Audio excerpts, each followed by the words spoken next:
Hello everyone and welcome to a new lesson. So we are still discovering what did the Romans do for us, what did they keep for us, what did they invent for us. And one of the very interesting things that the Romans did was the Roman baths. So I will show you a very short video and I will send you the rest of the video for you to continue on your own and along with 2 or 3 other links. So let's watch this video together. Notion for us in this present day. In this video, learn more about the Roman baths and their role in ancient Roman society. Stick around.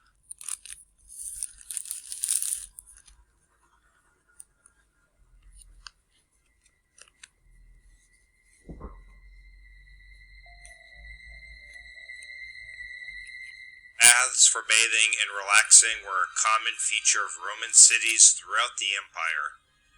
The often huge bath complexes included a wide diversity of rooms offering different temperatures and facilities such as swimming pools and places to read, relax, and socialize.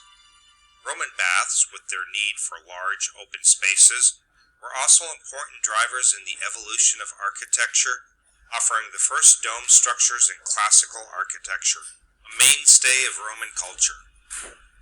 Public baths were a feature of ancient Greek towns, but were usually limited to a series of hip baths. Romans expanded the idea to incorporate a wide array of facilities, and baths became common in even the smaller towns of the Roman world, where they were often located near the Forum. In addition to public baths, wealthy citizens often had their own private baths constructed as part of the By joining YESEC, top architecture, offering the first dome structures in classical architecture, a mainstay of Roman culture. Public baths were a feature of ancient Greek towns, but were usually limited to a series of hip baths. Romans expanded the idea to incorporate a wide array of facilities, and baths became common in even the smaller towns of the Roman world, where they were often located near the Forum. In addition to public baths, wealthy citizens often had their own private baths constructed as part of the villa, and baths were even constructed for the legions of the Roman army when on campaign. However, it was in large cities that these complexes took on monumental proportions with vast colonnades and wide-spanning arches and domes. Okay, I will stop here and I will send you the rest for you to watch.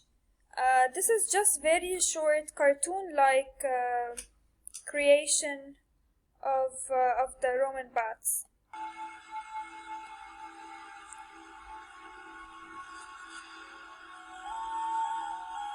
So as you can see, it was a place for people to socialize, to sit together, to talk, to shower, to wash. There was a place for reading. You could sit and read, you could socialize and talk. And as you can see, it was mostly made from hot springs. It means running water that is hot. Okay, let's go to our text. So our text is the baths. We don't say the bath is, we say the baths. Okay, I want you to get your papers and start reading with me. Put your finger and follow with me. The public bath in Rome is where people came to bathe. So you see the difference between this word and this word? So as I corrected many of your readings when I called you, I told you when we have 2 vowels in a word, the first vowel becomes a long vowel, just like we did in the vowels table. So this is bath, short a, bath. This one, because we have an E at the end, it becomes bathe. And the TH becomes the and not th. Okay? So again, the public bath in Rome is where people came to bathe, relax, and socialize. Socialize, it means to talk with other people. Okay, for example, when you go to your neighbor, you socialize with your neighbor, you talk with your neighbor, you have discussions. Most Romans did not have running water in their homes, and the public baths were the best way to get clean. And as we watched in the video, it was even expensive to have water at home. Now, for us, it's very easy. You just go, you open the faucet, and you have running water. But at that time, they still didn't invent. What is the meaning of invent? It means create. I will ask you this word. Just like I asked you what is assassination. And you said killing. What is invention? Invention is a creation. Those living in the city usually went to the baths every day. Though it cost money to enter the baths, it did not cost very much, and politicians or emperors sometimes paid to allow the public to attend. So it was mostly, of course, for important people like emperors and soldiers and politicians. So the emperors sometimes paid to allow the public to attend. He made it easier for the people to attend. Water was carried to the baths from lakes or rivers by aqueducts. There were also underground pipes and sewage systems. Sewage means mjarir. The floors of the baths were kept warm by a Roman system called a hypocaust. A hypocaust is something that you heat the floors with. I will show you a video. That circulated hot air under the floors. So when you touch the floor, because they were going to be without shoes, so when they touched the floor used to be hot. A Roman bath could be very large and have many different rooms. The place where people changed out of their clothing, so this is was called the Apoditarium. Okay, so you read a word that is long, you read it slowly. Apoditarium. The warm bath was in the main central hall and was called the Apoditarium. So, it was made of several rooms. The first room is where they changed their clothes, and that room was called the Apoditarium. The second room is where it was the central hall of the bath, of the water. It was called the Apoditarium. This was frequently a place for people to meet and talk. And what do we say for this?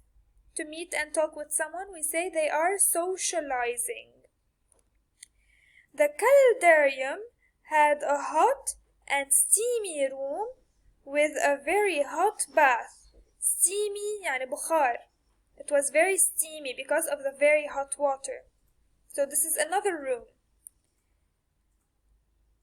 So here please add an E. The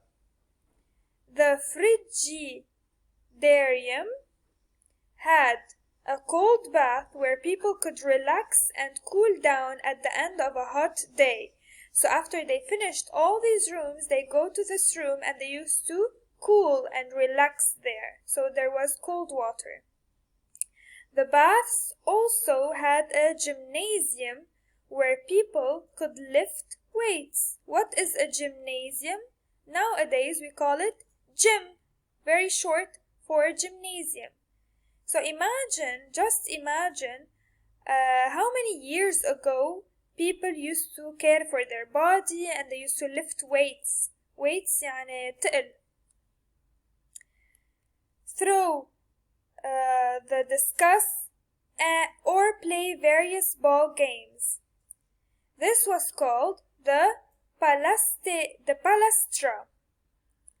Really large baths might also have libraries, serve food, and provide space for reading. What is a library? Maktabe.